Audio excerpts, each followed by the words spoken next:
Welcome, residents, to the Dr. DC podcast. My name is producer Richard, and across from me is the doctor himself.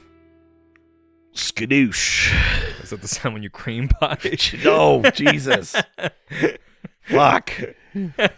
Gotta listen to both pods. It's no bueno, man.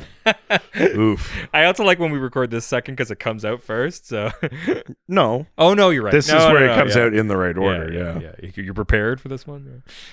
Yeah, what is this, right?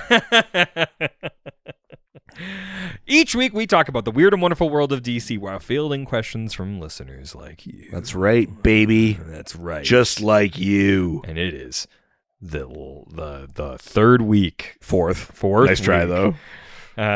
This is the last week. Fourth and final. Yeah. A Prescribed Reid-ing Month. Prescribed Reid-ing Month. Yeah, baby. And then we're heading straight to May. We'll talk about that at the end of the episode.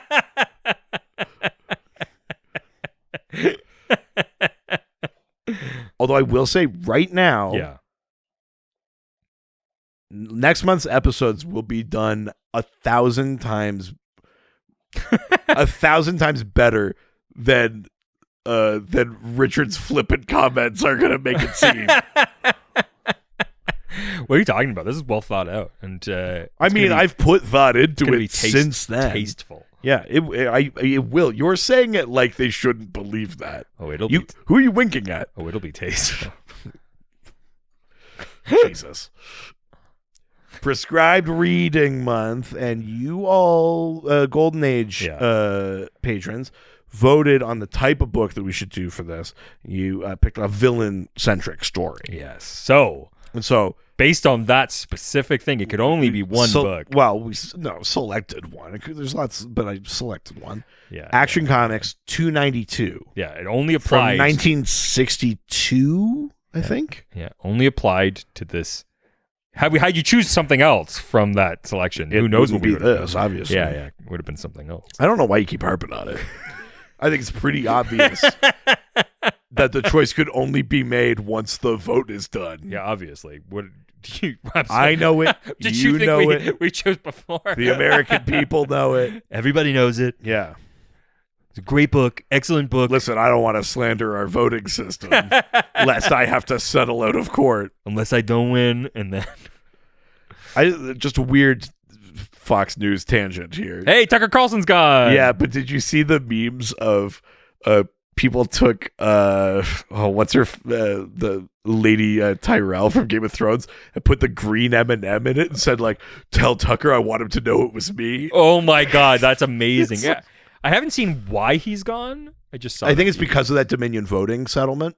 Oh, really? He was a big part of like pushing the scam that they were fraudulent or whatever. And now he's got a lawsuit. And that thing, him? well, no, but Fox and Dominion settled out of court for like $780 million or something. But part of that was I imagine part of it is like, get rid of fucking go. Yeah, I'm willing to bet. Wow. Or that he's now like open to his own personal lawsuits, Sure. and they're like, we don't need that in our. God, I can't wait for the last week tonight this week.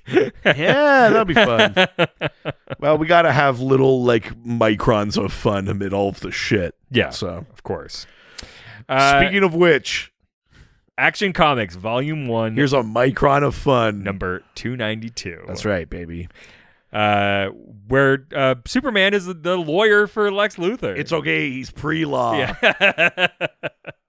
No, it's okay. He can do a puzzle. He's got super law. Yeah, he can do powers. He can do a maze, and what if he like cheats to finish a maze? Yeah, and then eventually checks if his cage door is unlocked. We'll get there. Yes. We're talking about well, there's all the standard tests of intelligence. Yeah, there's a few other stories in this, but that is the big Soups story in this. Well, there's that story, and then there's a backup story with Supergirl. So, have you read these before at all? No. Okay. I mean, did you just want to go through the rough plot? Yeah. Then let's do the main Superman. Lex Luthor's story. Totally. Well, this is the cover story, and the cover says when Superman defended his arch enemy. Yeah. And Superman's going, robots of the jury, you cannot condemn Luthor for a crime against your world despite his evil past. He is innocent, and I will prove it with the next witness. A thing that doesn't happen. Also, he's not innocent. Nope, he's not. Superman must be mad to defend me. I'm all the evidence proves that I'm guilty. And you are. Yeah. He is. Yeah. And we'll get into it, but they're on the wrong side of this. It's, man, what a wild issue. So what's interesting about this specifically as well is that, like, this version of Lex is like,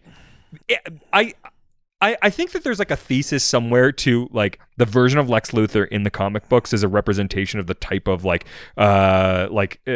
businessman that we see in the world today.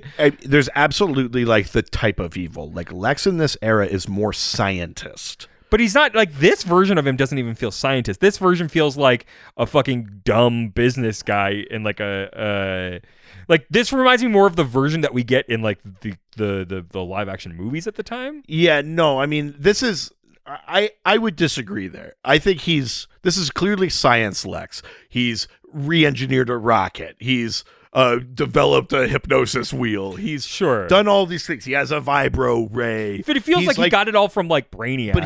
But he's like done all of this kind of like mad science shit. Yeah, but then like later in the 80s, we get a real like more of a like capitalist. Yeah. Like that kind of power of like, I just have the resources and the will and the lack of morals to accomplish whatever I want. Yeah. Like, I think you're right that Lex changes over time based on what is like a better interpretation or a more relevant interpretation of like evil among humanity. Yeah. But I think he's relatively sciencey, although we'll get into it. The dumbest shit in the world. Yes. Yeah. Truly. So we start with he's currently locked up. I don't remember for what, but for being Lex. I think he murdered somebody. I don't know that we actually know, but he's in prison. Yeah, he's in prison currently in Metropolis. And it's not called Stryker's Island at this No. point, but he's in prison. So he is blowing on a little pinwheel. Yeah. Which and this he's guard is allowed to like, have. look, he's lost his mind. Yeah, because he also made like a paper hat. Yeah. I guess to go with the vibe. And so the guard comes in and is just like what's this guy's problem? He's lost his mind. I better go in there. Yes. And he ends up using the pinwheel to like hypnotize the guard. Yeah. And then he ends up telling the guard to go to sleep basically, and then he takes the guard's clothes and gets out. He then goes to his like base of operations. His lair is an abandoned museum. Yes. Which I do love because he's like nobody's figured out how to get in my museum.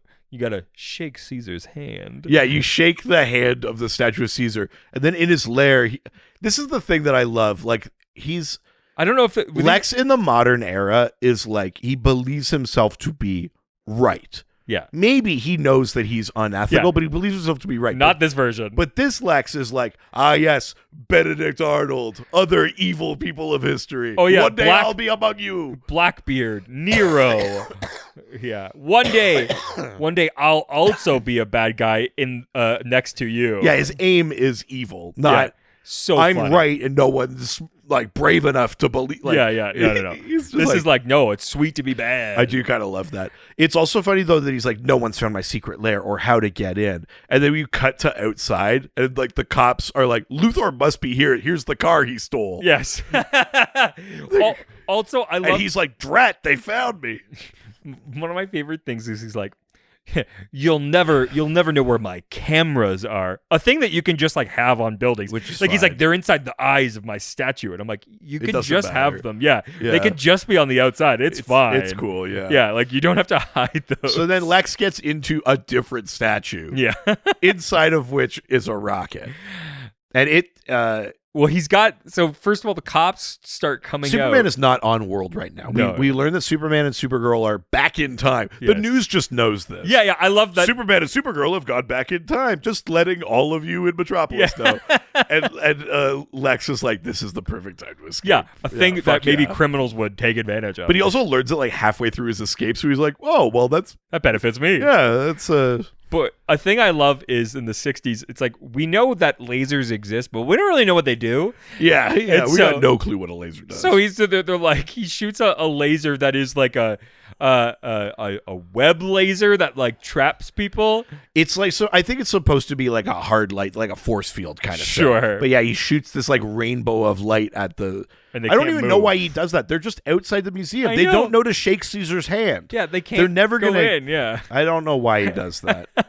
and then he gets inside the statue. So he's in this statue. He's like, and I then- gotta get out of here before Soups gets back. And the cops are like, look, that statue, it's blasting off. And the statue takes Yes. off like fucking Dr. Evil in The Big Boy. Yes. And when he gets up into orbit, then the statue breaks in half like a phase 1 kind of thing of the rocket. And he's like, I managed to get like radium for my engine, so now I can travel faster than light, or whatever the fuck he says. Yeah. His radium engine will allow him to travel the galaxy. I'll find a different world until things settle down and I Yes. can avoid the fuzz. I'm going to avoid the fuzz so hard.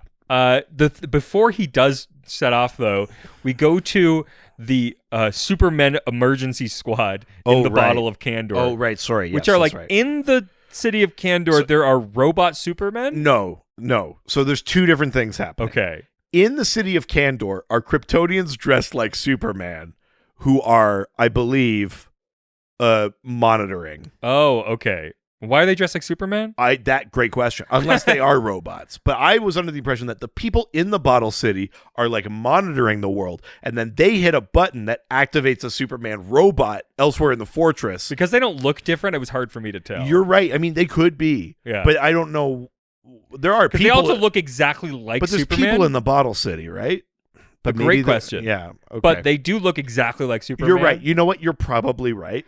But then they call more in robots. my head, I was like, they must be citizens. Yeah, why would they ask for more robots if Yeah. there are robots already? But I think I might be slightly right. Yeah, I think you might be. So then a Superman robot, you're right, goes to fight Luthor, gets in the rocket, and Luthor uses his vibro ray. Yes. And the robot goes, my legs are shattering, and falls down And then dies. which is pretty fucked up. Yeah, so first death Yeah. of a robot. And then, Luthor takes off.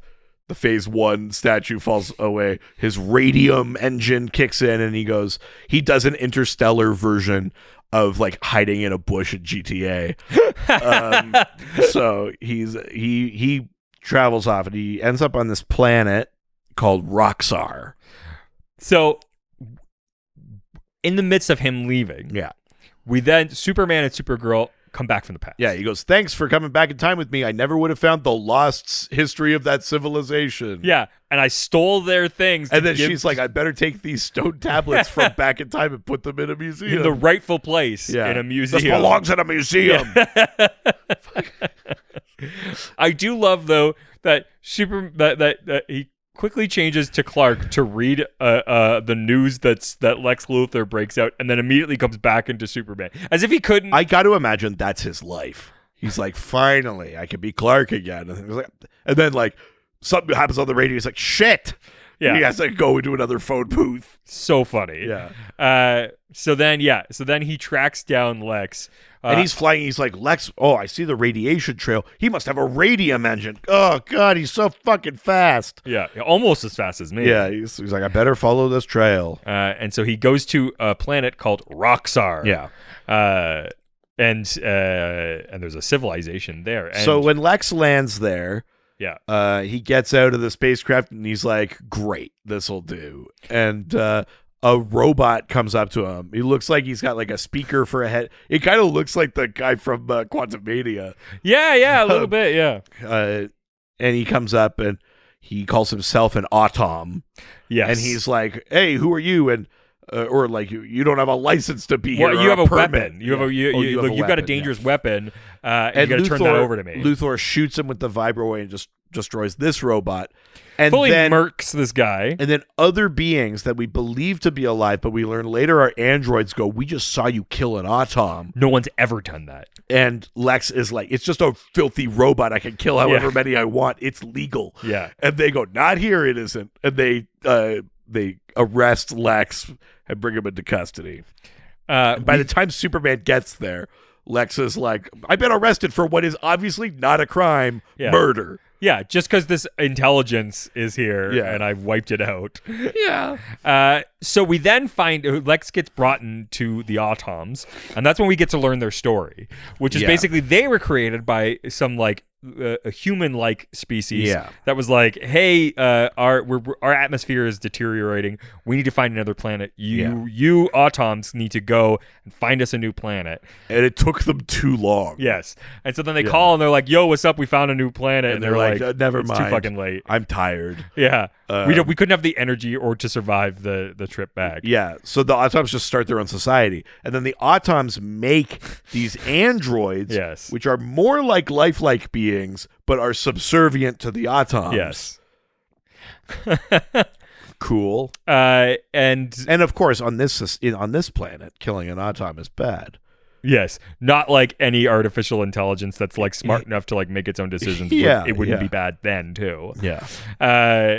But basically, a lot of Lex's like point in this is your lives don't mean shit on my planet, though. Yeah, you're a machine. But on my planet, we don't value you. What aren't you understanding? You're nothing to me. Yeah. I don't care where we are. And they're basically like, look, we're gonna freeze you like we have with the androids that have like disobeyed us. Yeah, not realizing that it's like it's kind of the same thing. The androids also, we learned that they like rose up. Yeah, they like had an organized rebellion that the Automs put down. It's like, oh man, yeah, nobody's good in this situation. Yeah, Jesus. Not that the story's trying to tell that story. No, it absolutely is not. But from our perspective, I'm just like, this is bad. I think it's so that we don't feel too bad for the Automs. I think that's what it is. But yeah. But then Superman suddenly shows up and he's just like, I fucking found you, Luthor. He's like, you're gonna get in shit now. And he's like, but hold on, I'm getting condemned for murder here. Yeah, and then Superman is like, but if I want him to serve time on Earth, I gotta get him off here. Basically, which is like insane logic. And you're like, you can't condemn Superman him. is also kind of like, I mean, all he did was kill a robot. Yeah, come on. Like you guys are just fucking filthy robots. Yeah, I mean, sorry. You're right. The toaster has rights. The sanctity of life. Yeah. But so basically they're like, but you have to have a trial of classic Sam. But also, just assuming. Like, they could just be like, this is America, right? This is Rockstar. We don't do trials. We just put you in the fucking freeze cube. Yeah. But they're like, interesting. Okay. Also, because Luthor uses his belt to knock away the androids because he's got the Brainiac. Well, he has a Brainiac belt, so that they try to take him, and he's like, I'm getting away. And they're like, we know how to deal with fucking force fields. And they send what is this, year energy 2? Fucking monsters after him. And he's like, shit, I got foiled. The thing that I do love is that basically they're like, well, you guys are aliens, so if you can pass our tests, then you can prove that you're entitled to the same justice. But instead of doing it against Lex, they do it against Superman. Well, here's the thing, because they say like, well, you might not give a shit about our lives, but here we could give a shit about yours. Yeah. You got to prove that you're even intelligent enough to represent this piece of shit. So they don't even say that. They just say that you're entitled to the same justice, which implies that I was assuming that it was going to be Lex that had to deal with the things, but it wasn't. It was Superman. It was Superman. Which they were like, we recognize that you're from a different place, but you got to run our Turing test for organics, basically. It's just so funny. So one of it is like a maze, and Luthor looks at it and goes, it's impossible! Yeah. And Superman flies through and uses his X-ray vision and finds the other side, and they go, all right. And then the next one is a puzzle that he doesn't know what it's a 3D puzzle, but he doesn't know what it makes. Yeah, it's just the pieces. They're like, build this, and he goes, and Superman uses his super speed, and he builds a model of like Rockstar City or whatever it is. And you're like, yeah, I can see how Detroit Rockstar City. Yeah. Detroit Rockstar City. Everybody gonna kill the robot. Everybody get Lex off now. But obviously you're gonna lose your rights in Rockstar Detroit City. They're obviously increasingly getting more difficult, these challenges. And now they go, all right. Lex, the fucking idiot that he is, Lex is like, they're like, wow, Superman, you got through these 2 challenges. And Lex is like, well, of course he did. He's got superpowers. And they're like, you have superpowers? And he's like, fuck, shit. It's like, also, he has superpowers, but it's just his abilities from the planet he's from. Like, I know. It's not cheating. Yeah, but they're like, that's cheating. But then they also go, promise you won't use them again? And he goes, all right. And they go, okay, great. Challenge number 3. And they go, look. We will not follow up. Yeah. Also, this was all really leading up to a thing that's impossible. You'll never figure out this challenge. And they put Superman in a giant bird cage. And they go, there's only one way out. And you can't, whatever they say. And then he eventually just like pushes the cage and they're like, you're right, it was unlocked. You did it. The fucking dumbest thing I've ever seen in my entire life. And they're like, you have proven yourself to be intelligent enough to represent this man. Yeah, because the riddle was there was only one entrance, which is the one entrance that you came through. Jesus. I was just like, the laziest writing I've ever seen. Could not believe it. And they're like, not only are you smart enough, but you're smarter than our smartest. Yeah. You should see how many automs get stuck in there, man. Yeah. And they're like, yeah, maybe you guys aren't worth it. There should just be like the broken husks of old automs inside the cage. It's like there's a fucking crab trap. It's like, you know what? No, you guys aren't worth like surviving. It is okay that we killed you. Right. So then Superman has to defend Lex. What happens is the Automs are like, well, let's pull up the security footage. And it just like conclusively proves that Lex killed this Autom. Yeah. And Superman goes, okay, before it's my turn to talk, can we have a quick recess? I need to go get evidence. Yeah. And he flies away and he comes back so fucked up with the Autom and it's alive. And they're like, well, I guess you can't be charged with murder if the guy's alive. We can't even be charged with attempted murder. No. Not here on Roxxar. Yeah. And so then they're like, you're free to go. And so fucked up. The reveal is that Superman took the corpse of the robot the version of Autom, him. took the parts and circuits from the Superman robot that was still alive. Yes. He explained to him that like I'm going to put you in this other body and you have to pretend to be it now for the rest of your life. And then Superman just lied in an alien court. Yeah. He perjured himself. Yep. And so Lex gets away with murder, basically on an alien planet, and Superman aids and abets him. Also forces this robot, which had a good life as like a robot Superman, to now have to pretend to be an Autom for the rest of its life. As a robot on an alien planet, Superman will never return to. No. We don't hear or about almost never. Yeah, have we gone back? Have we seen Automs before? 2 issues later, we go back to Roxxar. Oh, sure. Because we check in with Lex. Because ultimately, Superman goes like, all right, well, I guess that's all settled here. And Luthor's like, I'm not coming back to Earth. I'm outside your jurisdiction. Which also, jurisdiction? He's Superman. He's not a fucking lantern. Like, yeah. Like, he's like... And Superman's like, you're right. I know. We have a non-extradition treaty with Roxxar. Fuck. I was like, wait, hold on. Jurisdiction? I was like, Superman, again. Yeah, you got me, Luthor. Bound by red tape. So funny. Yeah, classic Superman who's like bound by bureaucratic oath. Yeah, a bureaucracy that doesn't exist. No, it does not exist. And he's like, well, all right, fine. And Superman basically just like, he reveals that he had to use the radium from Lex's rocket to power the Frankenstein Autom he made. And so he goes, so you're stuck on this planet. Anyway, see ya, Superman away! And leaves Lex on this planet. Yeah. So that's the end of this issue. Fucking crazy. But there's another story in this issue. There is. But before we get to that, I kind of want to read a little bit of the mailbag. Oh, sure. Yeah. Yeah. Because I love these editors things. Sure, yeah. I meant to kind of go back and look at it, and I didn't. So, yeah, go for it. Okay. Because I do like this, because I read it today, and it's funny. So some letters to the editor that are in Action Comics 292. So they're not about this story. They're about probably 2 or 3 issues earlier. Yeah. So, dear editor, recently, one of your readers inquired as to where the city of Metropolis is located. Ooh. In response to his question... Delaware, I believe. In response to his question, here is my answer. Oh, okay. Metropolis does exist in the state of imagination. Oh, God. Jesus. That's the end of Thanks for writing in. So that's the end of this note. That's just how it ends? Yep. Wow. And there is a little like thing in brackets that says, that's a cute answer you've dreamed up. However, Metropolis does actually exist in one of our real states as evidenced by the letter below. So now the letter below. Okay. Dear editor, there is a city of Metropolis in Illinois. Oh. I know because I live there. We have a population of almost 9,000. Oh, for 9,000. 9,000? What a metropolis. Our city is located... Well, it's 10,000 if you count Suicide Slum.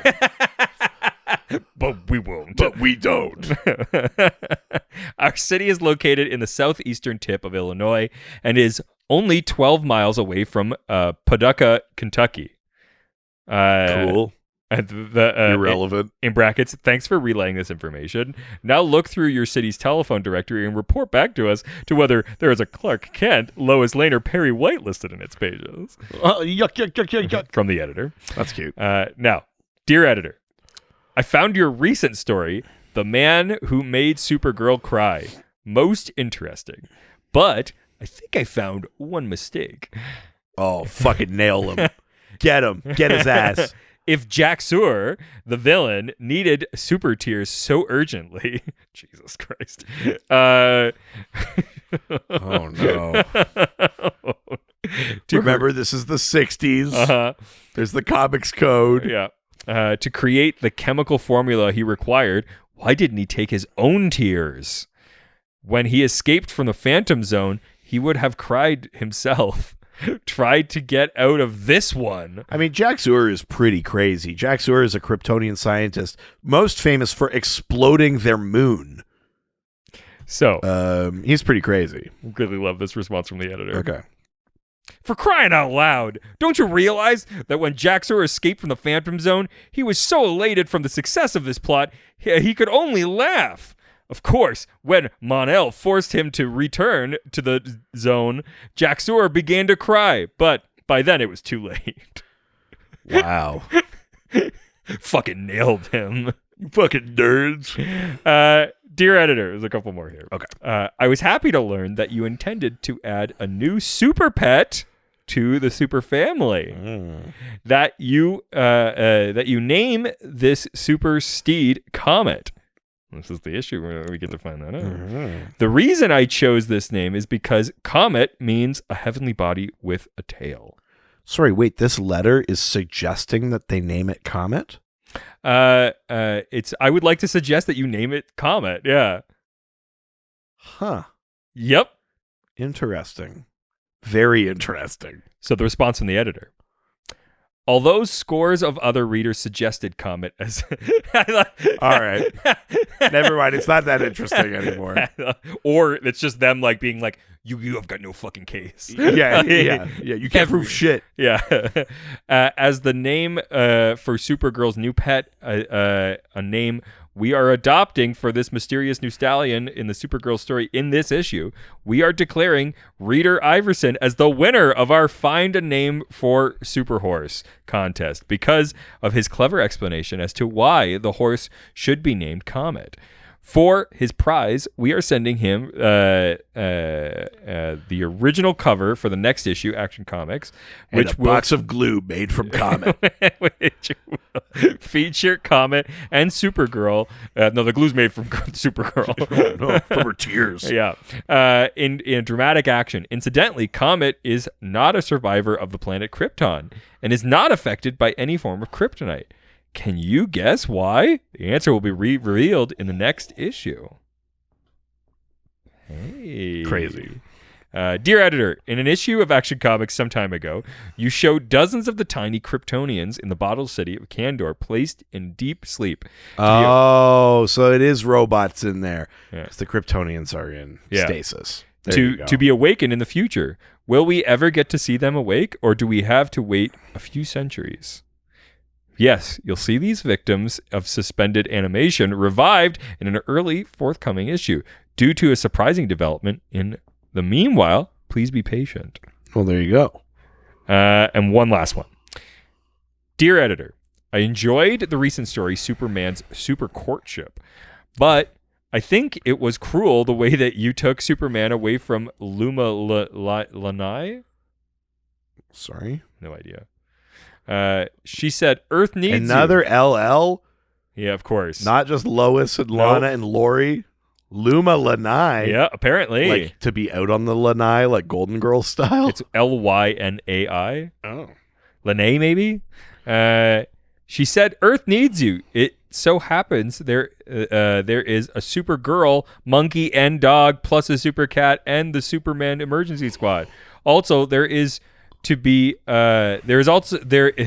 to be a super horse. Certainly these characters could pinch hit for Superman and protect Earth in a sudden emergency. So why, I ask you, did you ruin their romance and possible marriage? They made such a happy couple. Don't despair. I love these people rooting against Lois Lane. Don't despair, Pat. Luma Lanai will be heard from again. Cool. So there we go. Well, there you go. The Metropolis mailbag. So, the second story Yes. in this issue is the one that some of these mailbag stories we're talking about. So, you don't want to talk about the issue of Homer? nah, we're just going to skip that. Which literally nothing happens in? And might be an ad? Yeah, I don't know. So there's a weird fucking story this is. a Supergirl story where she has 3 different dreams about a horse. Well, first she goes and sees a movie that has a horse in it. And she's like, I want a fucking horse. Yeah. And then she's 3 dreams She about... has 3 dreams about a horse. And then she goes to a dude ranch and meets that horse from her dreams. Yeah. And then the horse recognizes her from her dreams. Yes. And that's about it. Yeah. That's pretty much it. That's it. Because this story continues next issue where we get like the background on Comet the Super Horse. But this issue is Supergirl meeting and naming Comet the Super Horse. First appearance of Super Horse. Technically not. Oh. There is a Super Horse that appears in an Adventure Comics issue with Superboy earlier in this year. Oh. But I think then they took that idea and transposed it. But this is the first time that it has a name. This is for all intents and purposes the first appearance of Comet the Super Horse. Sure. In the way that like people try and say like that this random character in Action Comics 9 is Jimmy Olsen, yeah. but like is it? And it's for all intents and purposes, this is the first appearance of Comet the Super Horse.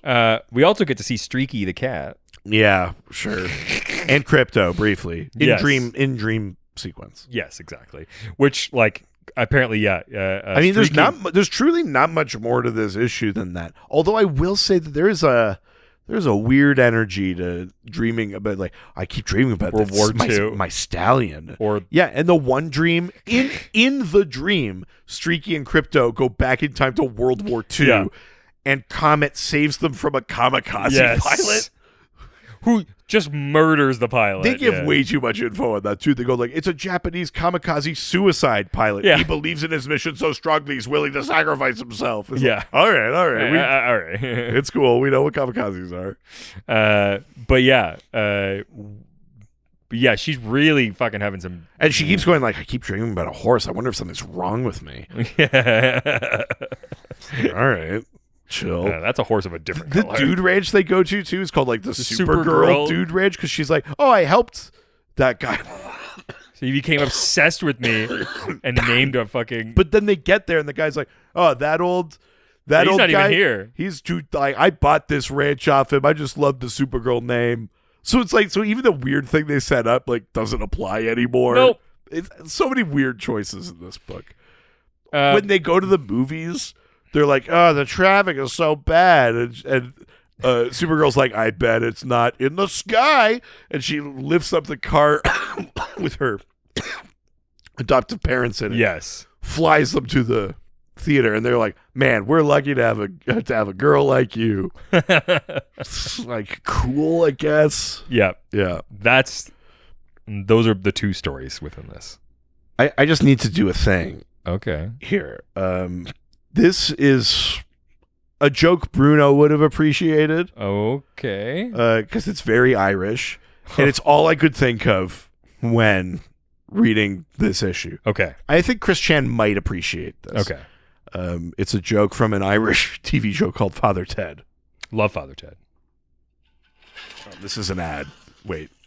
Funny. Hang the fuck on. I can't skip it. Just wait. Okay. Here we go.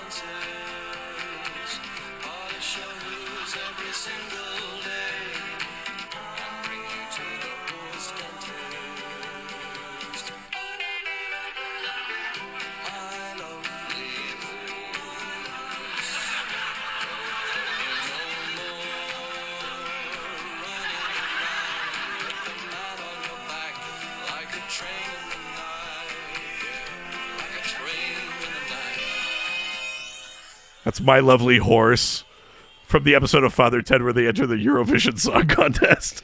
And does he say, I'll bring you to the horse dentist? Yeah.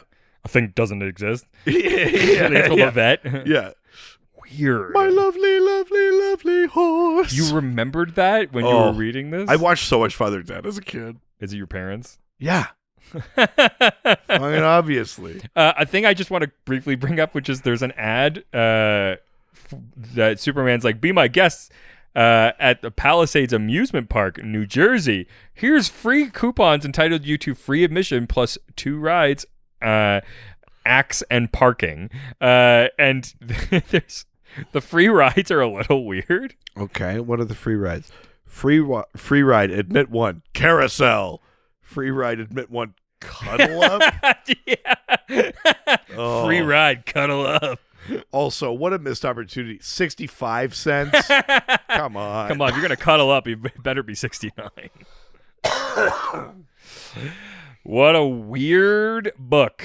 You can also learn how to play guitar like the Chet Atkins way. I fucking love those kind of ads in these old comics where it's like, favorite. Learn karate by reading like 3 newspaper articles every 2 months. So good. I like send away for like with box tops to get your free black belt or like the how to gain up to 50 pounds of mighty muscle. Oh, like the Charles Atlas shit. Yeah. But what I love is that it's like skinny or fat, 15, 20, 30, or 40 years of age. But not 50. Yeah, no. Not 50. Yeah, or 10. Yeah. Just rush me your last chance coupon below with your name and address it, and I'll show you absolutely free. But I love, or lose up to 50 pounds of ugly, dangerous fat. Wow. Jesus. Become a real He-Man like many thousands of my pupils. In 10 minutes of it's fun fucking a day. The 1960s Andrew Tate. So, yeah, stop listening to those bitch women. Yeah. So, cut out your coupon and I'll send you alpha energy. Fuck yeah. Those kind of ads in those old comics are fucking They're my hilarious. favorite. It's like half the reason why I even like those. I love them so much. Oh my god. Man, weird issue. Weird as hell. In general, your thoughts? I mean, across these 2 stories. Here's the thing. The concept is actually kind of cool. Like, I like the idea of this alien race that's like from robots that were slave to another. Like, I think it's a cool sci-fi concept. The story felt too short. Yeah. It felt like it was making room for fucking Homer and the Supergirl story. Yeah. Like, I needed it longer, weirdly. Yeah. I liked the concepts. I think, the like perspective maybe wasn't great, but and also Superman just fully lets Lex get away with it. So much of this issue is like, but I'm not from here, which isn't how laws work. Yeah. It's not even how they work on Earth. No. Like, you don't go to France and be like, well, I'm American, so I can... Diplomatic immunity. Like, that's...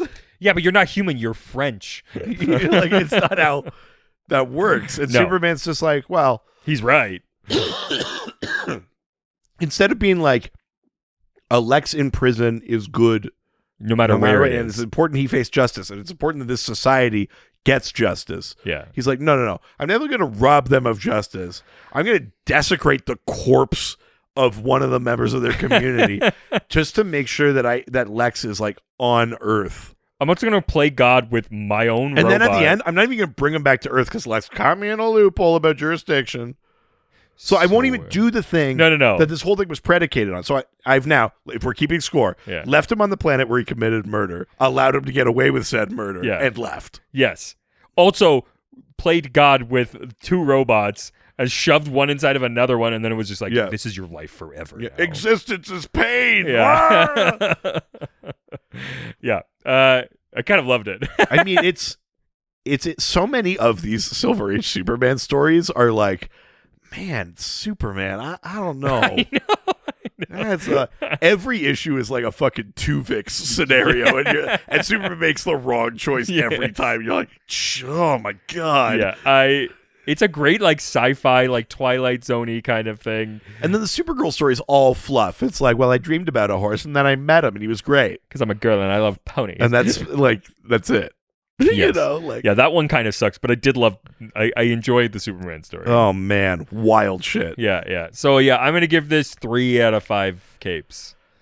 I'm gonna give the Superman story. Sure, if you want to separate it. 3 out of 5 capes.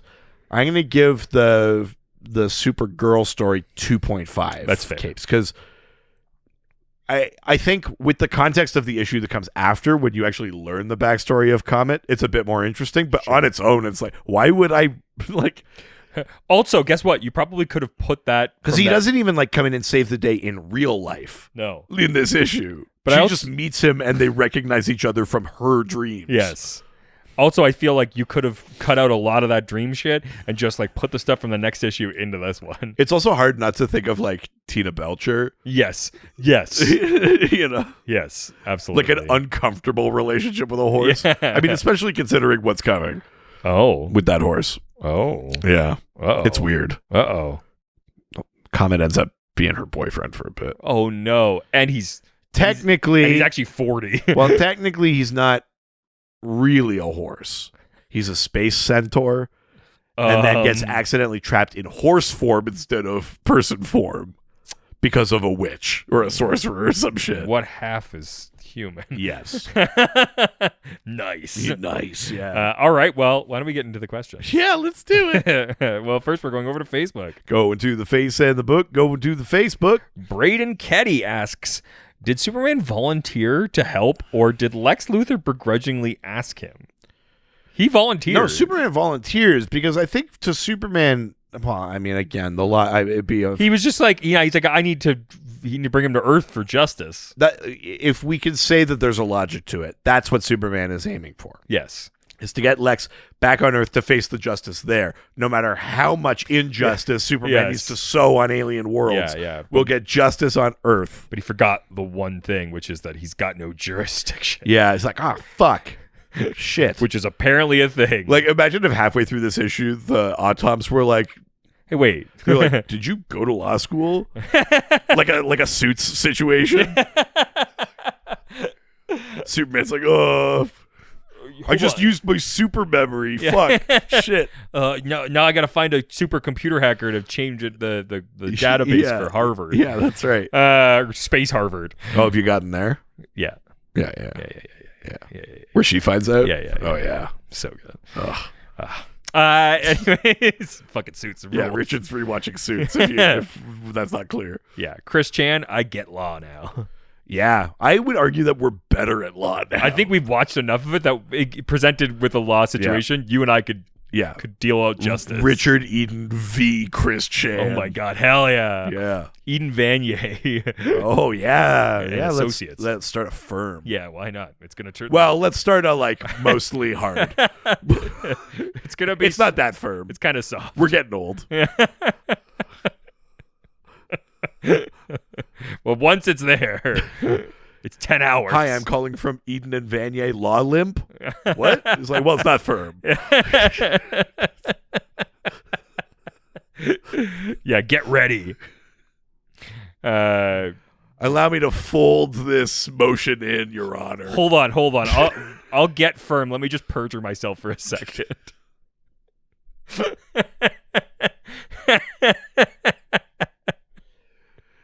Let's just say I've been badgering my witness for 5 to 10 minutes before I came in here. Permission to treat the witness as hostile.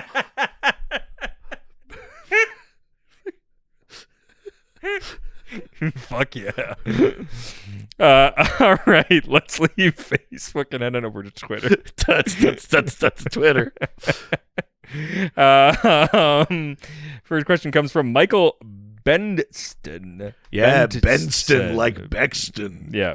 Who asks Benson. No. Who asks, which two DC villains would you guys think would be a fun matchup for Superman and Lex Luthor to team up against?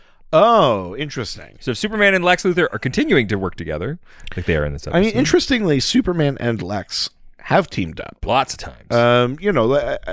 This probably won't be the last time I mention it, but there was a run just after Forever Evil where Lex turns hero. He's still like a selfish ass. He's like not a nice guy, but he is trying to do the right thing. But he is legitimately acting the hero. He's saving the day. He's doing a good thing. And there isn't really a nefarious underside to it. Yeah. He's just doing it. And this is in a weird time where we haven't totally reconciled continuity. So for a bit, he's teaming up with the pre-Flashpoint Superman. And then eventually it's all one Superman. Oh, sure. But they team up. They work together and save the day. Lex is in a blue and red Superman armor. He has a Superman crest. He's wearing the New 52 Superman's cape after that Superman died. Sure. He's so they have teamed up. Yeah. They've also teamed up in in Final Crisis where it's like, well, Darkseid is too big for us not to, They do that kind of shit. So, is there any villains you'd like to see them go up against? Villains to see them go against. I mean, it's probably a little tired, but going up against Zod or something. Totally. Because that's an easy sell for Lex. Yeah. It's like, I get to kill Kryptonians or exactly. whatever. Yeah.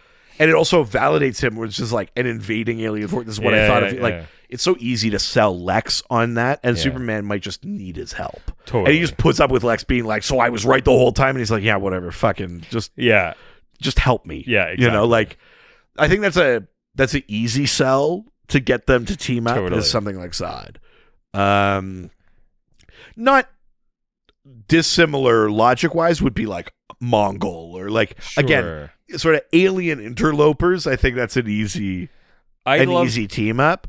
Brainiac in some versions or whatever. I'd love to see them against like a non-Supes villain because it would take a different type of mindset. So maybe somebody like Reverse Flash or somebody. Oh yeah, okay, right. Yeah, somebody where it's like he's got different set of skills and a different mind, and that'd be kind of interesting. I like that kind of mindset because then he's like, look, this is a thing I've never had to deal with before. Yeah, that's interesting. I like that. Yeah, that's a cool one. Yeah, or like maybe Maxwell Lord.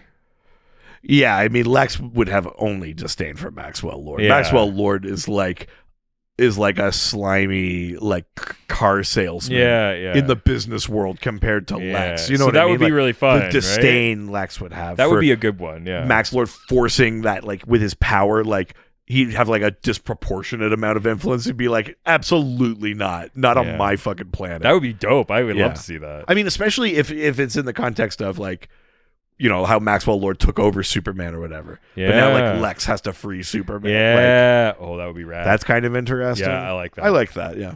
All right, next question comes from our favorite law representative. Ooh. Post law. Chris Chan. Oh my God. He studied post law. Yeah.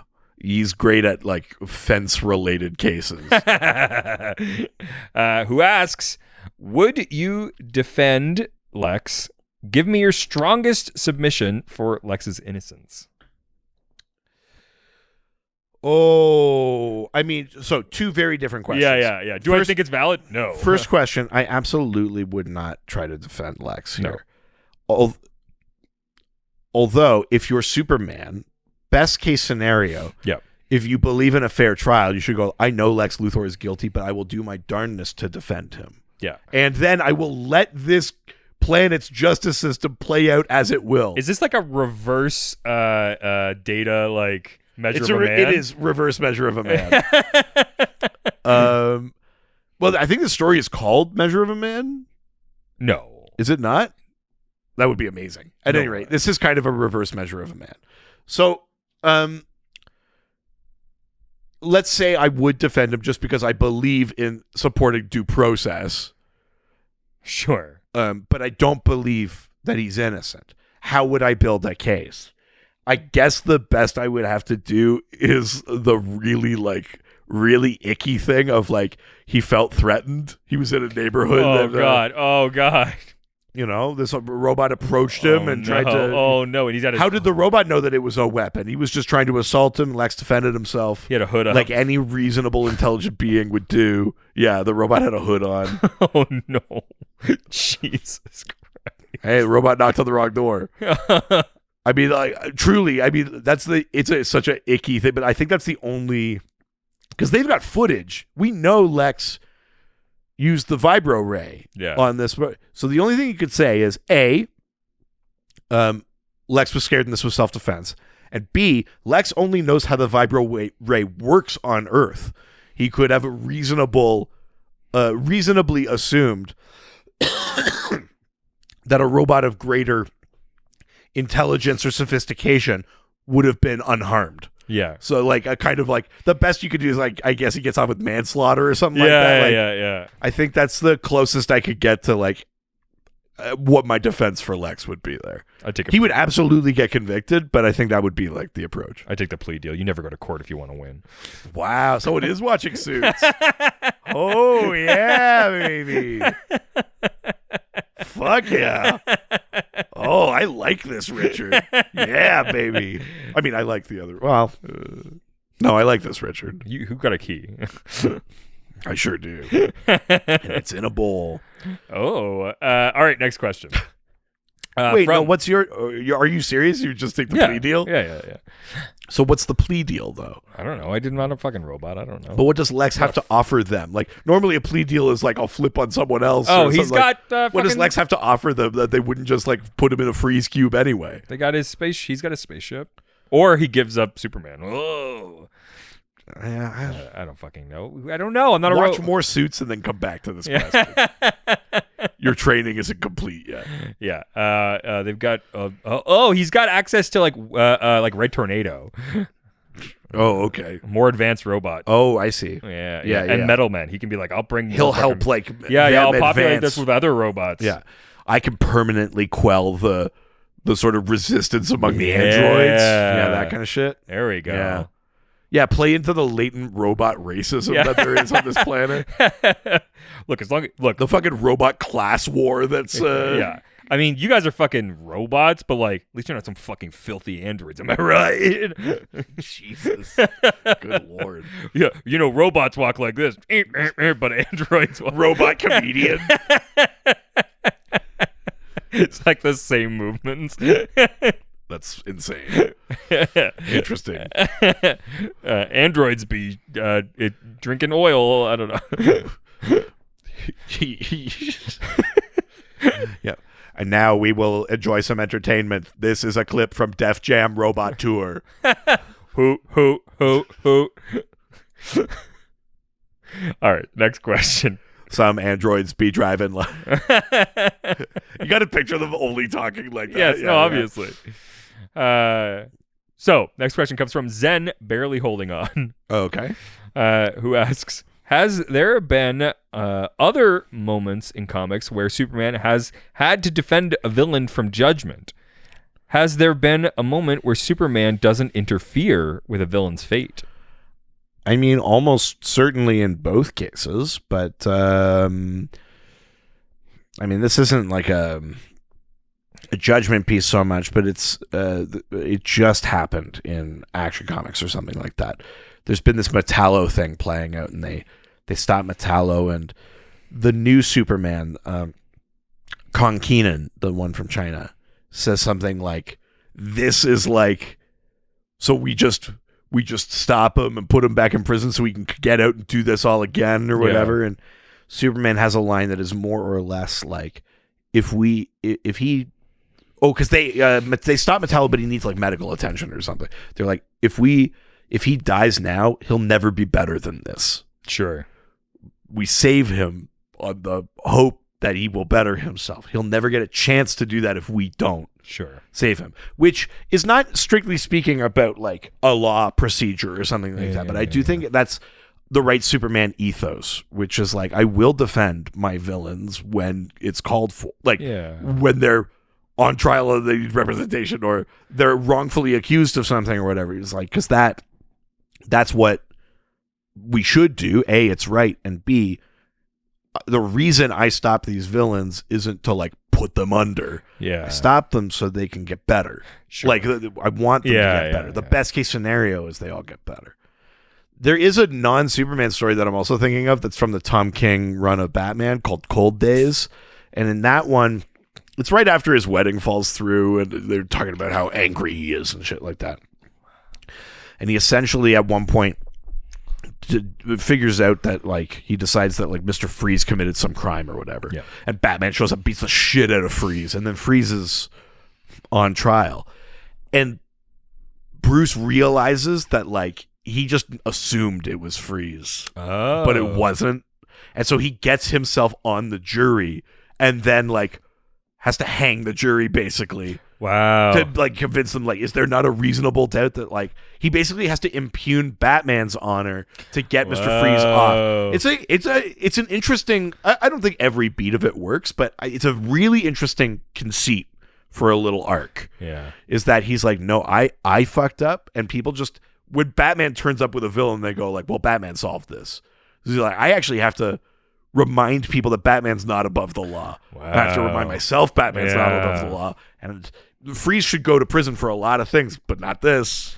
And you know, like it is kind of one of those things of, because if you're not going to kill somebody, then you need to follow other laws too. Like, and you should hold yourself to some sort of ethical standard or whatever. You know, so it's again, he's not like the defense counsel or whatever. But there is that kind of idea of like trying to provide some courtroom justice in a very specific sliver of context for a character who is otherwise a sort of notorious villain. Nice. I'm positive you can comb through Superman issues. You'll find a good example. I don't have one off the top of my head to give you, but I think there's lots of comic evidence of like the sort of ethos Superman has, and that idea of defending a villain is 100% a Superman thing.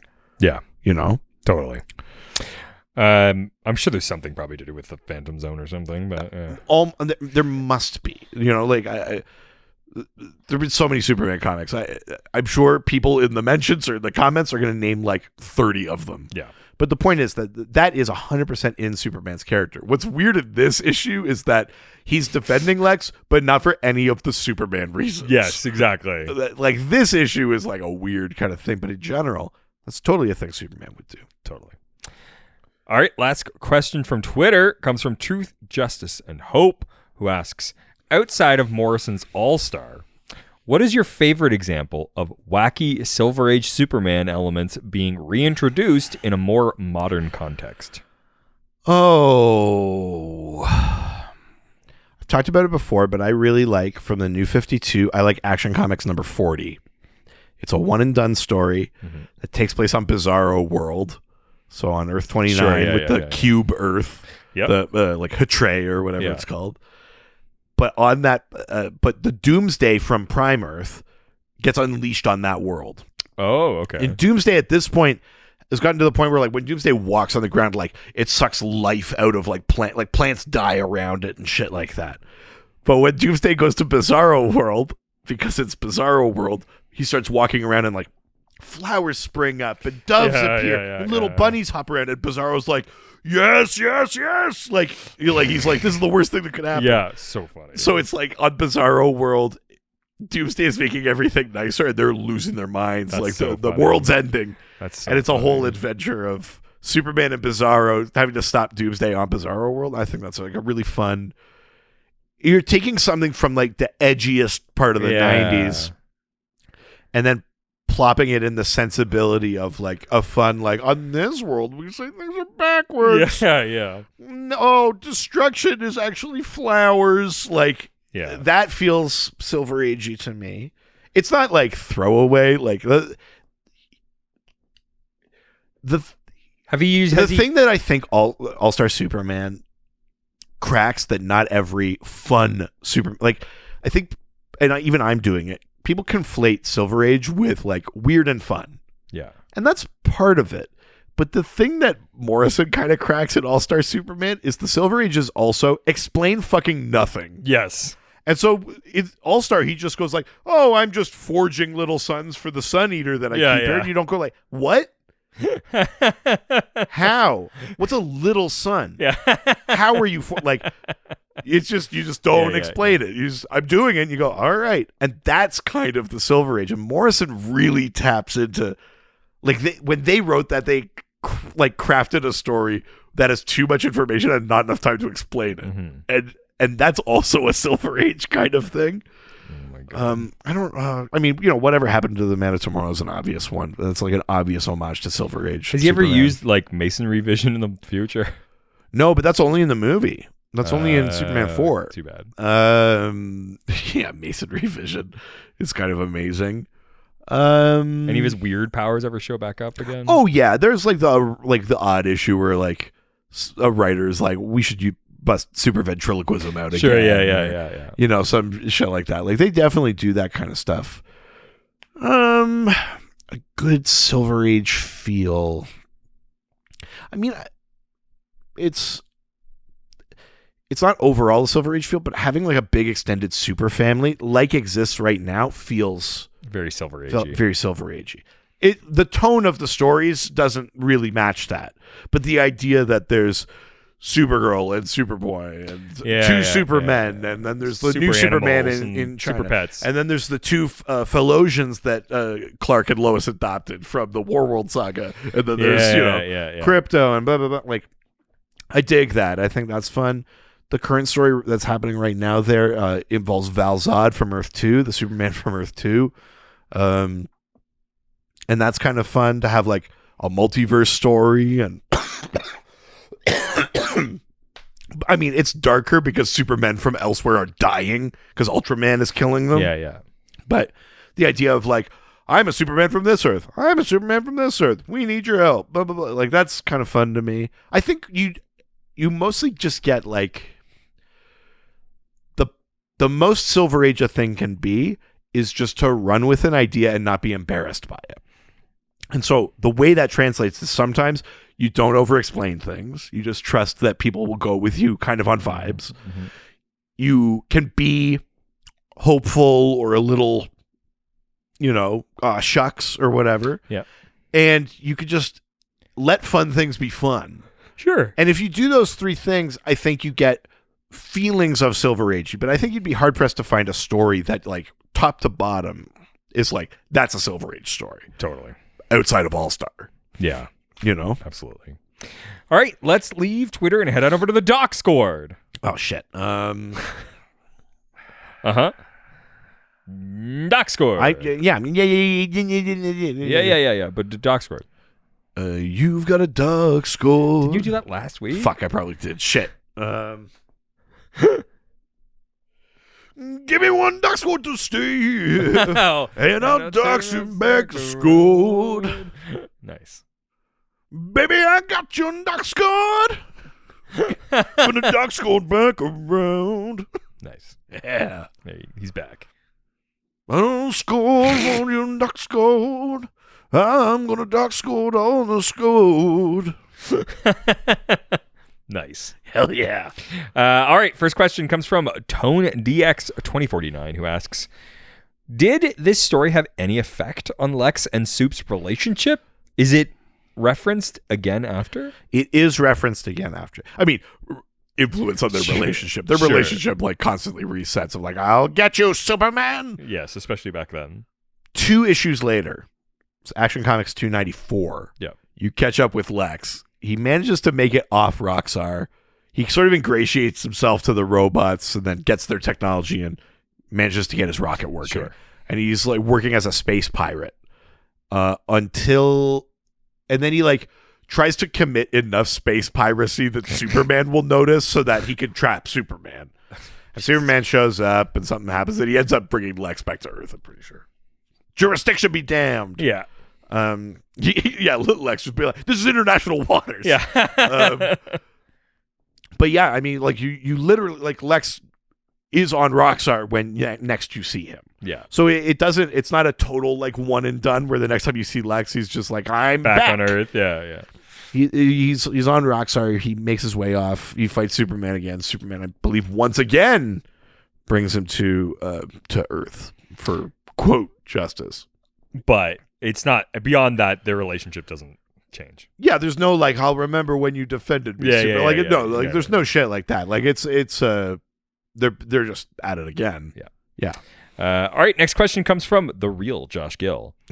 Gill, sexy Gill, who asks, "Who's a better lawyer, Mr. I'm pre-law Sam or Superman?" Right. So the episode of Supernatural that Josh is referencing, in that episode, Sam has to defend Dean from Osiris, who is judging Dean's guilt. Yeah. And ultimately, Sam's defense is like, but you shouldn't feel guilty. Yes. Dean goes, all right. Yes. And that's basically it. Yeah. It's a bad argument. And also Sam is like insisting that there's rules to there's a god magic. judging a person. He's like, but what about the rules of American law? Yeah. So, which Superman does something similar. Superman does something similar here, but also Superman doesn't even practice law here. No. He tampers with evidence. Yeah. And like desecrates a body. Yep. Like it'd be like if on Earth you were on trial for murder and someone went out and dug up the corpse and then came into the courtroom puppeting it. Yeah. And went, oh, I'm still alive. And then went like, well, I guess we'll throw weekend at Bernie's. I guess we'll throw the case out and go, okay, here we go. All right, I'm going to go away forever now. Bye. Yeah. So, but you managed to stick the soul of a different person in there. And they're like, I'm trapped in this waking nightmare forever. That's me. I guess that's what Superman did. Sam, then? So Sam is technically the better lawyer because he even pretended like law was involved. Yeah, none of neither. Superman does no like. There's no like. May I approach the bench? Like he doesn't. Not even like the kind of broad strokes of it. No law. He just goes like, before I speak, can I go tamper with evidence? And goes and does that. All right. Next question from JK, who asks, putting aside the whole it's superhero comics and things have to go back to the status quo situation, can Lex Luthor actually be redeemed? I mean, the phrasing of that is different from the question I'm about to answer. Yes. The question of can he be redeemed is up to the victims of his evil. Yeah. His redemption is on them. If they choose not to offer him that forgiveness or whatever, then he's technically speaking not redeemed. There's no objective measure of redemption. Yeah. Like Superman doesn't get to go, well, 1,000 people died in Metropolis, but you helped me this once. You're a good guy. And then everyone in Metropolis just has to deal with it. Yeah. That's not how that works. So can he be redeemed? I'd be inclined to say no, because I think it's doubtful that you could get every single one of his, he could do enough that every single one of his victims would put that behind them. Sure.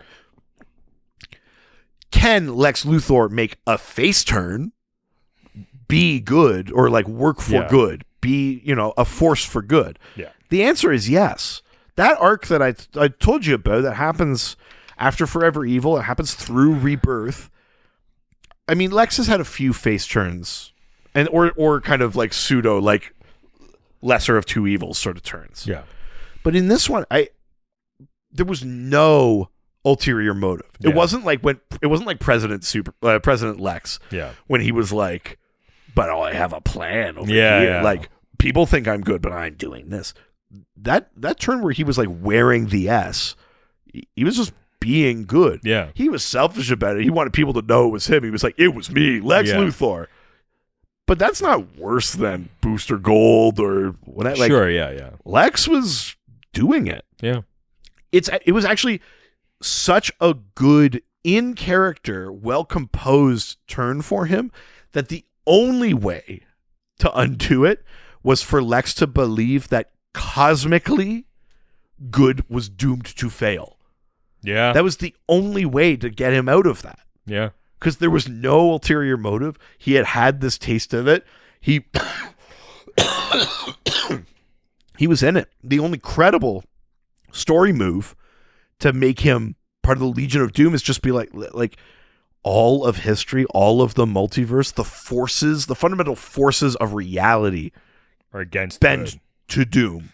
Yeah. So who am I to fight that? Yeah. Because Lex is also pragmatic. But that was the only thing to undo that arc, which I think is the proof that it's such a good arc. Yeah. Now, that being said, another favorite Lex story of mine is, the kind of Black Ring thing and leading up to Action Comics 900. In Action Comics 900, Lex gets the power of this kind of god being. Lex can do anything. And for a brief moment, everyone in the universe, everywhere, feels content, at peace, like they don't want for anything. They just feel like they fit. Yeah. And universal peace. And all he has to do is let go of his own hate for Superman. And he can't do it. And he loses the power. And Superman is begging him. He's like, please, for the love of God, you did it. You won, Lex. You beat me. Yeah. You're saving the day. And Lex is just like, no, you would fucking love that, wouldn't you? Jeez. And he can't do it.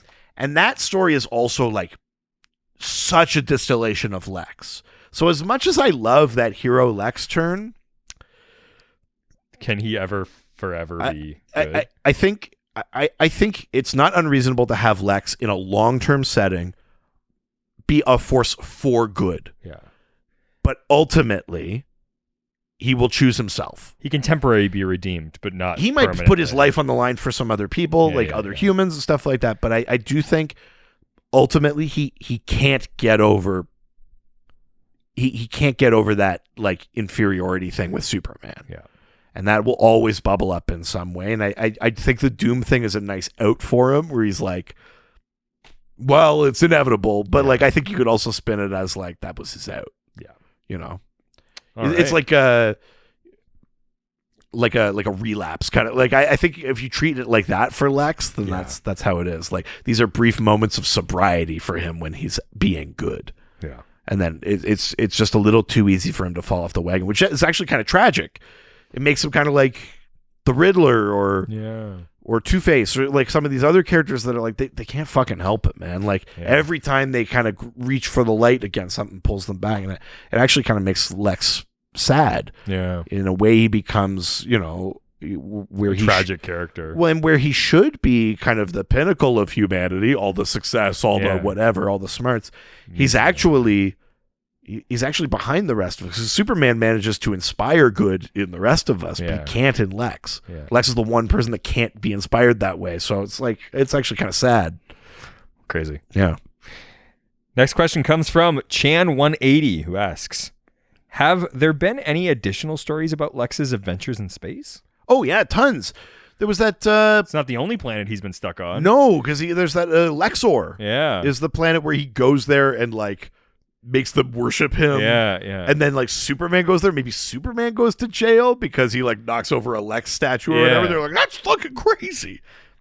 And Lex keeps telling them stories about the evil Superman or whatever. Yeah, I mean, Lexor was a huge... kind of Silver Age thing. A whole planet of people that worship Lex Luthor. Yeah, he's had space adventures. He had cosmic adventures and stuff like that. I mean, he was stuck on the whatever the planet was called, Salvation Run, when the Suicide Squad teleported boom tubed all of the villains on Earth to a planet elsewhere in the galaxy or whatever. Oh, wow.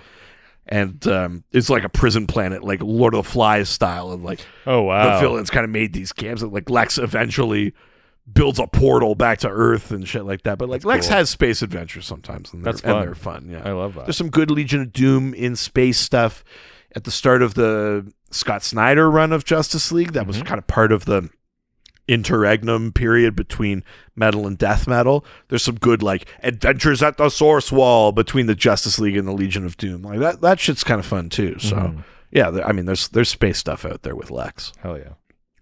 Last question. The Black Ring, sorry, the one that I talked about, the Black Ring. So after Blackest Night, when Lex had an orange ring, and he got a taste of that power, and of course, it was also the orange ring, so it's greed. So he wanted all the other rings. When he loses that, he goes fucking nuts. And he goes out into space to find power. Wow. Like, to get it back. And it ultimately culminates with the Action 900 and that story that I was just talking about, where he gets the powers of that, like, emotional being or whatever. Yeah. But, yeah, Lex has space adventures, and they're worth checking out. They're fun. Nice. Yeah. Last question. From Big Bear, who asks, do you have Tread My Donaire? I mean, that's a joke only for us. There's a place in Whitehorse called Big Bear Donaire. Yeah. They make a shawarma poutine that'll make you come. Yeah, legitimately one of the best fucking things. Back for more. Over to my house. Yeah, I mean, you need to do a bit about that someday. I did. I did it at the that's right. Guild. Yeah. It was part of my like rearranged new, like partially new 20 minutes that I did. Hell yeah. 22 minutes. Oh my God, this hour. I think I might have 40 minutes. Wow. I'm getting close. Hell yeah, bro. I'm getting there, man.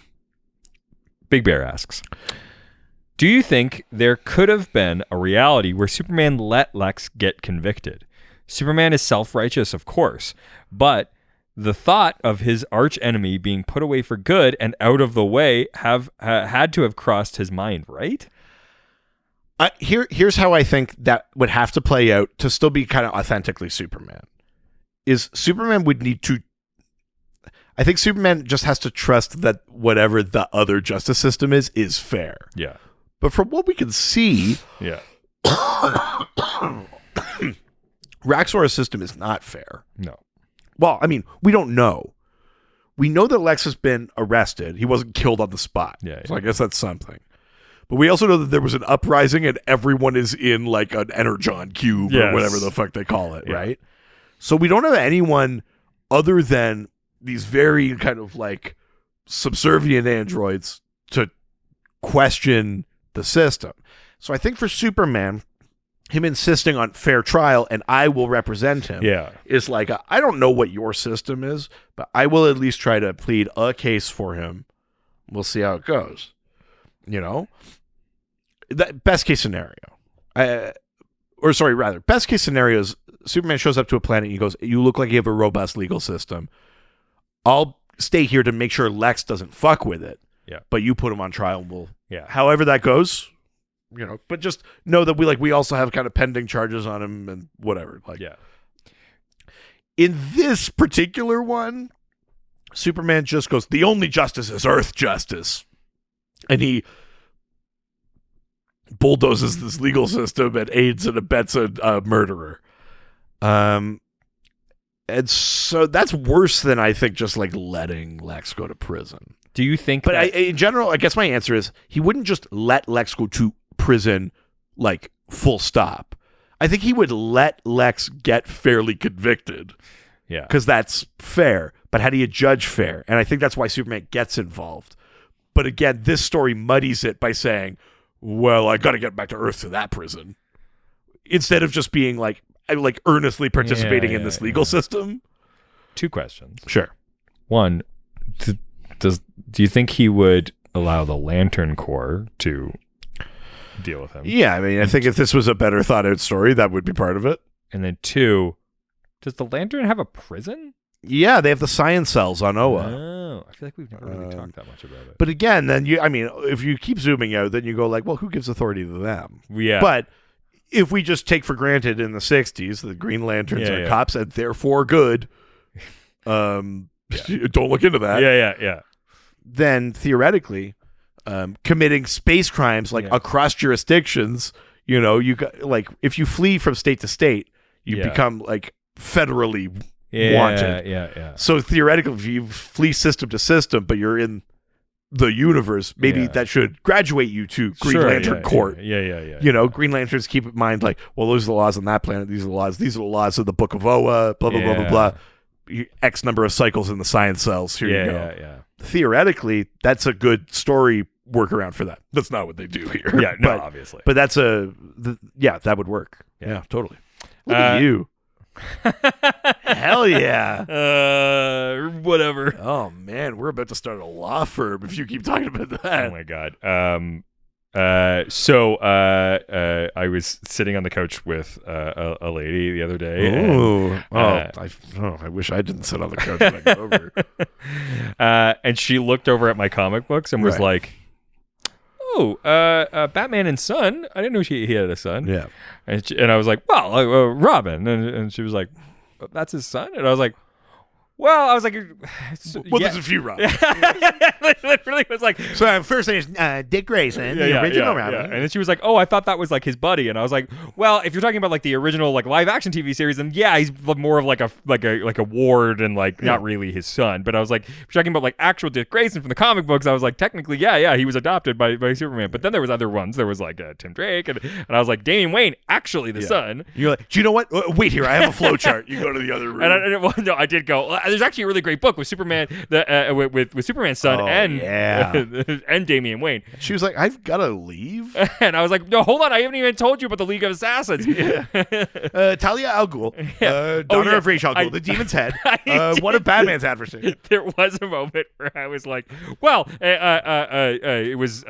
Some people pronounce it Raz, but I think it's Ra's. Yeah, I was like, well, there's Ra's al Ghul, and she was like, who's that? And I was like, well, yeah, from like Batman Begins. I was like, who from League of Assassins? That's who shot Batman, anyways. So you idiot. And I was like, he has a kid with his daughter, and she was like, he had a kid with his own daughter. I'm like, no, Ra's al Ghul's daughter that Batman. Yeah. And I was like, this is awful. I fucking love that. That's the curse I've laid on you. It's like, think of me in your most intimate moments. I mean, you already know I do that. Yeah. I also had a question from another person the other day who I was ridiculing because they because I was wearing because they said that they preferred the Dan Garrett Blue Beetle to Ted Kord, which is obviously I don't know who I think I'm making fun of. Yeah, here. I don't even. I'm that voice. Yeah, that is you. Yeah. I was wearing my Justice League shirt the other day. Nice. Which is the one that's like Bruce and and Clark and Diane and they were like, "What is that shirt?" And I was like, What do you mean? Who else would it be?" I was like, God, do we even have a school system? Yeah, I know. And so I started explaining it, and then they were like, "Oh, what is your podcast on today?" And I was like, "Oh, well, I'm like, we're doing an issue of Superman's girlfriend, Lois Lane." And they were like, "Who's Lois Lane?" And I was like, "Who's?" I know. I was like, "How do you possibly not know Lois Lane?" I was like, "If you know who Superman is, you know who Lois Lane is." I was like, and I said that like 95% of the population knows who Lois Lane is. Find me the most remote island on the planet they know who Lois Lane is. Well, like the general population. Those previously uncontacted tribes in the Amazon, they know who Lois Lane is. But I was like, anybody who knows who Superman is knows who Lois Lane is. I mean, like, theoretically. Yeah, maybe like 5% less, but like basically. I mean, it's Lois Lane. Yes, thank you. Okay. Because they asked me to ask you, and I was like, he's going to agree with me. Who said that? Oh, God.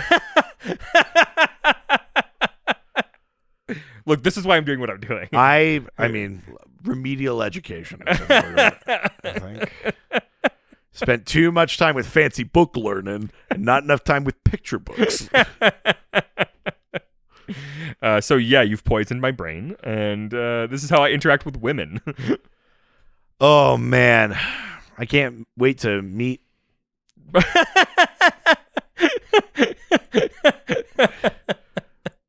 Like, hello, it's me. Yeah, I'm the problem. It's me. No, you're the problem. I'm you. me. Yeah. Well, that was the last question for this week. We'd love to hear what questions you have for next week's episode. Yeah, so next week it's the start of next month. It's May. We're gonna do a month about like sort of queer content in DC. Baby. So we're gonna vary it up. It's not just gonna be characters. It might be a week about like queer creators and stuff like that. I don't fully know what all the weeks are yet. I have to put a theme poll up too for the Golden Agers. But for next week, for sure, because I know I want to do this, I want to talk about queer stories and queer characters in the Doom Patrol. Yeah. So send your questions about that. There's a long history of explorations of like gender identity and expression, sexual preference, and all sorts of stuff in Doom Patrol. So send your questions for that. Yeah.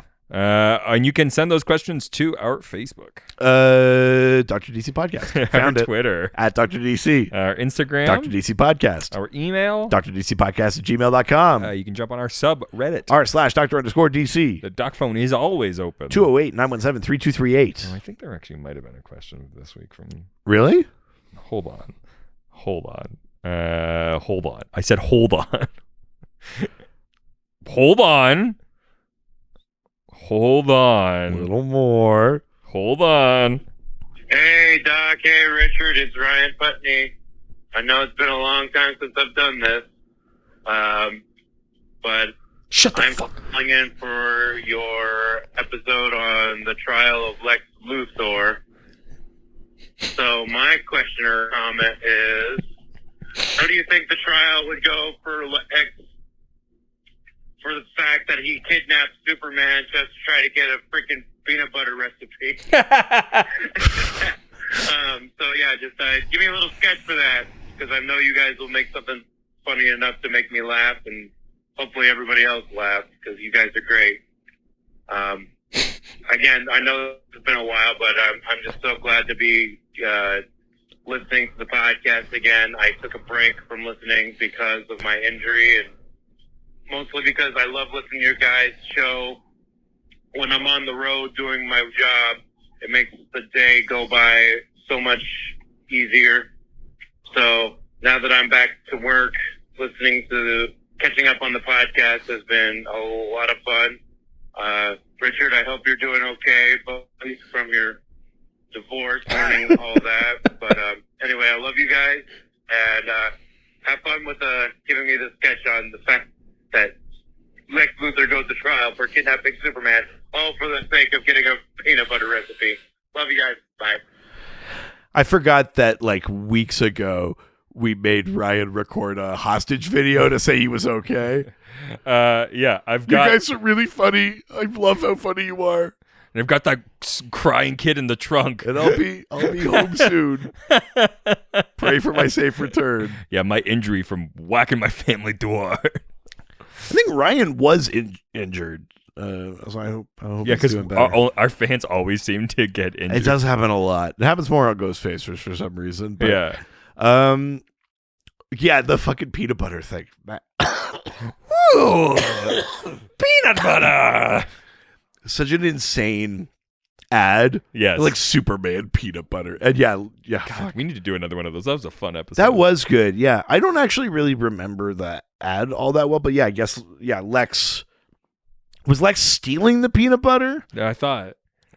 It would probably go a little something like. Here's what I think would happen. I think the way Ryan put it was Lex kidnaps Superman in order to get maybe Superman has the secret of the peanut butter. Yeah. He kidnaps Because Superman. it was Superman peanut butter. Yeah. So he kidnaps Superman to get Yeah. the peanut butter secret. Yeah. I don't want to be a real Chris Chan about this, but like Superman's not human and our laws don't apply. So I actually think you can kidnap Superman and not face any charges.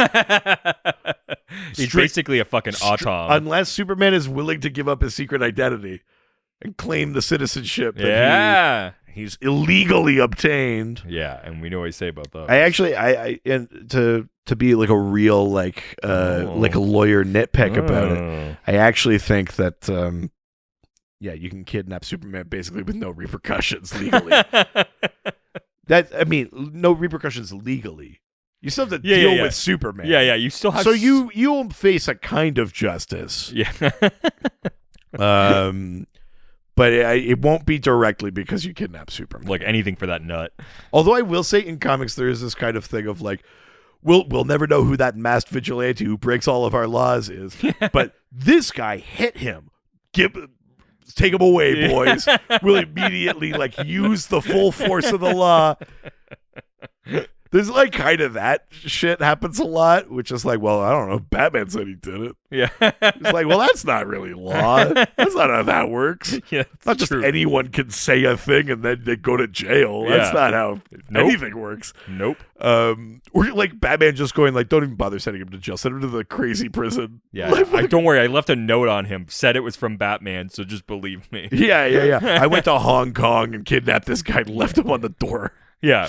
He's bad. Trust me. Yeah. I mean, there is that kind of weird thing. So maybe like be like, somebody kidnapped Superman. Not you mess with Superman, you mess with all of us. Yeah. You mess with It's Brooklyn. Metropolis, New York. Yeah. That's the state we're in now. Yeah, that's right. Yeah, I think you get that. Hey, there are no laws in the state of imagination. Yeah. Let's give him a taste of New York justice. Yeah. A slice of original race justice.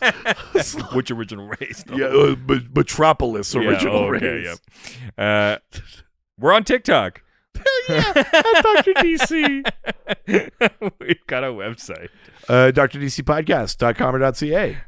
Give us a 5-star review and we will read it on a future episode of the Yes, podcast. baby. If it's on Apple Podcasts or Facebook, we will get it. Otherwise, take a screenshot or an email and send it over to us. Yes, please. If you want to support the show and get a little extra content on the slide. I will say, sorry, on the review note, Ryan did one of my favorite ones ever, which was printing out 5-star reviews and then leaving them in random books and books stuff? at like a bookstore or a library. That's or a something. great one. That's one of my favorite ones ever. If you've ever listened to this podcast, if you're listening right now because you saw that. Oh, let us I would know. love to know that. Yeah, that would be great. Or you like saw it written on, because I think there's been at some other really weird places. If you got to this podcast, or because if you're like a detective trying to find, like he keeps leaving me clues. Yeah, I'm trying to yeah. retire. yeah, we'll help. I want to take the old lady on that boat trip we always talked about. Yeah.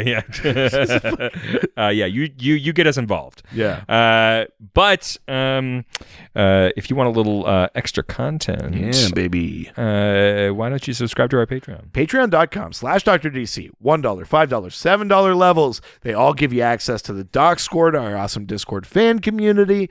And at the $5 level, you get the double dose, our weekly bonus episode.